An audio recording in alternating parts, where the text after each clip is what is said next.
नाज़रीन, 27वीं आईनी तरमीम के हवाले से कुछ लोगों ने दावा किया, जिनमें एक दावा जो है वो किया गया फजल रहमान साहब की पार्टी के एक सीनियर रुकन है जो बड़े मशहूर हो गए थे 26वीं आईनी तरमीम के दौरान भी। उन्होंने भी वो दावा किया और फैसल चौधरी साहब ने भी ये दावा किया और फजल रहमान साहब की पार्टी ने भी ये दावा किया। कुछ और लोग भी ये दावा कर रहे हैं कि 27वीं आईनी तरमीम पीर को लाई जा रही है और ये एक्सटेंशन से पहले शायद इसे मुकम्मल किया जाएगा। देखिए, अगर 27वीं आईनी तरमीम आ जाती है ना, तो एक चीज आप सबको याद रखनी चाहिए कि अदालतों का अमली तौर पे वजूद बिल्कुल खत्म हो जाएगा।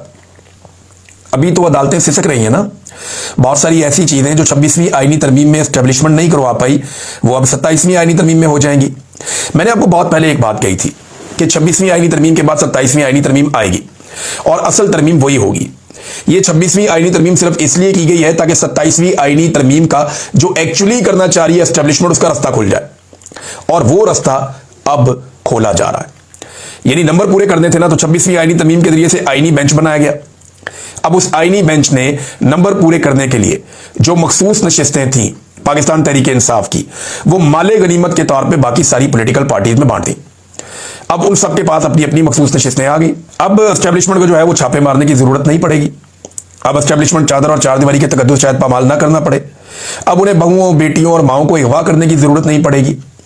पार्लियामेंट लॉजेस और पार्लियामेंट हाउस के अंदर नकाब पोशों को दंदनाते हुए आने की जरूरत नहीं पड़ेगी। लोगों के बच्चे अगवा करने की जरूरत नहीं पड़ेगी। अरकान असम्बली को खरीदने और उनको दबाव में लेने की जरूरत नहीं पड़ेगी, क्योंकि मखसूस नशिस्तों का तोहफा आईनी बेंच दे चुका है। तो ये माले गनीमत को इस्तेमाल करके अब 27वीं आईनी तरमीम लाई जाएगी।